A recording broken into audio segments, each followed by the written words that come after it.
So the Halo show finally finished up, and unless you've been in stasis for the past couple months, you're aware of the controversy. A lot of people, and I mean a lot of people, have given their 2 cents on this show. Most of it bad. Real bad. People hate this show, and I can understand why, although I don't necessarily agree. Oh, brother, this guy stinks! Now, I know what I said, but believe it or not, I'm with you. This is not the show I wanted, and I don't think it's the show that Halo fans deserve. It kinda stinks that this is the final product of what we've waited so long for, and it just kinda lands with a wet fart. But I do think there are merits to this show, and that's what this video is about. So fair warning, spoilers. The writers and producers of the show took it upon themselves to officially state that they purposefully didn't look at the video games for reference when creating the show. Now, if that sounds like a red flag to you, that's because it is. When creating an adaptation, there is a lot to consider. First and foremost, the source material. If you don't adequately and respectfully, adapt it, then your adaptation, by definition, has failed. Although I'm not 100% sure that was entirely the case here. Yes, it doesn't stick to established lore, but believe it or not, that is okay. This is a show, not a canon video game. Creators need to be given the freedom to tell a compelling story, and sometimes sticking strictly to established plots and lore can hinder that. This is a separate timeline, and that's okay by me. Whatever changes they make don't overwrite the games, books, comics, and other movies and shorts that I love so dearly. It is all in the name of forging something profound and fulfilling a creator's artistic vision. If only one creator was given the chance to do so. This show was made by a fleet of people, producers, writers, and so on. This feels like a show that is made by committee. So instead of those lore changes and deviations from established story feeling like justified choices to convey a vision, they feel like a corporate mandated list of demands. You see, this show has been in production in one form or another since 2005. Bungie famously paid Alex Garland, screenwriter for 28 Days Later, a boggling $1 million to pen a script. Since then, this project has gone through innumerable directors, producers, and forms. Eventually, this is what we ended up with. I'm sure that there were people on this show who love Halo. I don't hate anyone involved in the production of this show. They worked their butts off during a global pandemic for 2 straight years to produce content for us, Halo fans. Even if it isn't exactly what we wanted, this was made for us.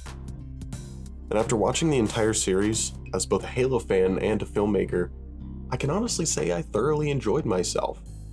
I think that this show is something profound and poignant to say, and is legitimately worth watching. However, there is quite a bit of murkiness and strange choices that overshadow that profundity. And the reason for this, I suspect, is the 17-year gap between the initial inception and the final product. The producers have stated that there are hundreds of drafts for each screenplay for each episode, and that's not particularly strange, but I have a feeling that that doesn't include carryovers and initial drafts of previous versions of movies and TV shows. A lot of things in this show feel like carryovers from older drafts. Characters like Quan and Soren, Vishner and his weird assassin girlfriend who showed up for 30 seconds, and Admiral Parangoski. Quan and Soren were really compelling at first. There was a legitimate story to be told there, but they kept giving them the same scenes, the same lines, and the same conflicts. In the end, a lot of their screen time felt wasted and redundant. And that extends to Vishner and the whole Madrigal subplot.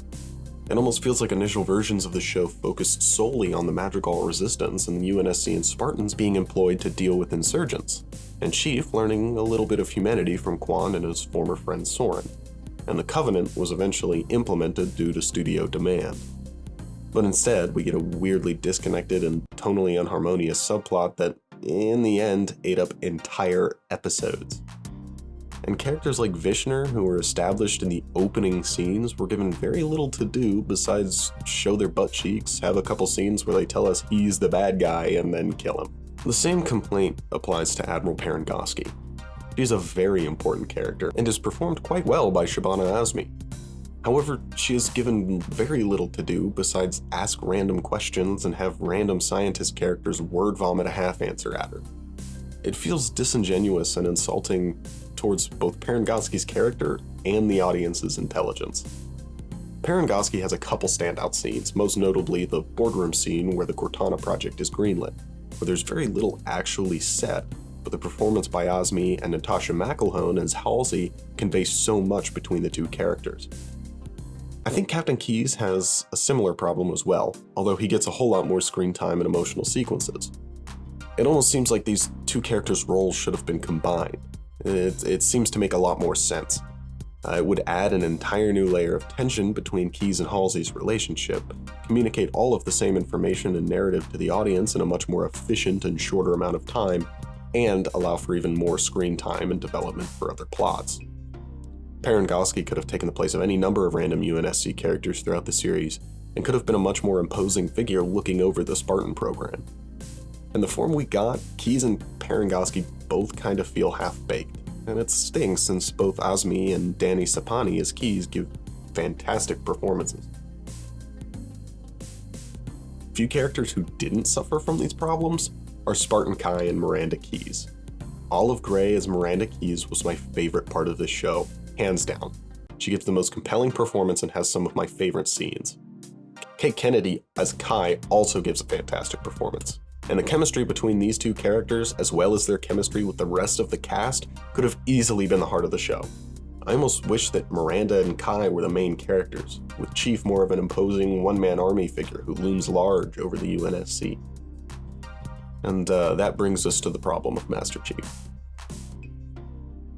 Yes, he takes his helmet off. Yes, we see his butt cheeks. And yes, he has sex. Given the ending of this season, I can see what the writers were going for. Something similar to what the Punisher did with Season 1 and Frank Castle's character. This is Master Chief before he becomes Master Chief. This character, at its heart, is still John. This is his journey to becoming the Master Chief. But the timeline doesn't quite make sense. The Covenant still call him Demon, Marines still treat him like he's some venerated killing machine, and he still has some standout kick-ass moments, but often the massive ensemble cast and large number of subplots take away from his story and make it feel, at first, crawling along at a snail's pace until, in the last 2 episodes, it rockets forward and develops to where we are left. It was almost like the studio wasn't confident enough in its narrative, or any of the plots for that matter, to focus solely on it. They wanted to not make John a fully human and vulnerable character, so they still have all the Covenant scared of him even though it doesn't really seem earned. They don't want the show to be solely about the insurgents and pirates across the galaxy because people want to see the aliens from the video games, so they threw in wonky CGI Covenant even though they didn't seem fully equipped to properly handle that narrative yet. They didn't want the show to focus entirely on the Spartans, so Vanek and Riz are relegated to background characters with nothing to do for most of the show, while Kai's compelling story is overshadowed. In the end, it seems like the studio really didn't know what direction to take this show, so it went halfway in all directions, leaving certain characters and plots feeling rushed, unfinished, or worst of all, ignored. Because of all this, the structure and pacing of the show are all over the place. Entire episodes could have been taken out. Characters need to be rearranged, fused, refocused on, and fleshed out more. But all of this hyperanalyzing of these characters and screenplays is what led to this problem in the first place. Too many cooks in the kitchen. Too much time looking at one thing and losing confidence in your own project. But I said I did enjoy this show. It isn't perfect by any stretch of the imagination, and it doesn't follow established lore, but that doesn't make it bad. It just makes it different. The show has a profound message about what it means to be human, and to what lengths you are willing to go to protect it. I think John and McKee's relationship, however maligned by the community, is the center of that theme. John is someone whose humanity was martyred in the name of saving others' humanity. Key is someone whose humanity was martyred in the name of destroying others' humanity. These two characters feel so much for each other's inner conflict and their parallel lives that they can't help but break that illusion and fall in love. The sequence of McKee removing her oppressive Covenant dress that covers her entire body and admiring her human form, while Chief discusses feeling connected to something greater than himself. Chief removing the oppressive UNSC hormonal suppressant and experiencing the world as it is for the first time that he can remember, while Cortana experiences that humanity with him. After falling in love and revealing each other's human bodies both covered with the physical scars of their pasts, reflecting the humanity that was ripped from them, they embrace. It's a beautiful moment foreshadowed throughout the direction of the entire series that is overlooked just because Big Angry Weapon Man from that video game we love is getting his dick wet. Do I think that this is the direction the series should have taken with Chief? No, clearly not. But that doesn't equate the series to being bad. The art here is apparent and poignant and doesn't deserve the hate and slander it receives just because it isn't what is familiar to us. This doesn't absolve the series from sin, for it does fundamentally fail on multiple counts. But loving the video game doesn't justify blind hate and saying that the show is shit or a complete failure when it isn't. It isn't for everyone, that's for sure, but that's okay. You don't like it. If you don't like it, you can still play the games, read the books, buy the comics. It hasn't changed, destroyed, or made them legends. I hate you, Obi-Wan! Careful, Anakin. Anger leads to hate, and hate leads to... I know what it leads to! Despite the hate that the series has received and the disappointment with Halo Infinite's multiplayer service, Halo is undeniably flourishing right now, and I can't wait to see what this show does next. The show has finally delivered us the Chief that we've been waiting for, but I'm afraid that it's a little too late. Everyone's already upset and forgotten about this show, left it behind, another video game adaptation for the history books that failed on every count that everyone will hate for the rest of time, and in 20, 30 years, yeah, maybe it'll be a cult classic. But for now, everyone's just already forgotten about it. I'd love to know your thoughts in the comments because I'm sure everybody has varying opinions. But I want to know what you guys think and what you feel about my opinion. In the end, it really is just my opinion. So if you don't like it, that's okay. This video is pretty different from our usual content here on the Nostalgic Network, but I felt like I needed to speak my mind on this show. It's a landmark achievement in video game adaptation, and it kind of stinks that this is the way it turned out. If you stuck around to the end, it would mean the world to us if you could like and subscribe. We've got lots of fun content about video games, toys, comics, and TV here, and we'd love to have you. And with that, we'll see you next time.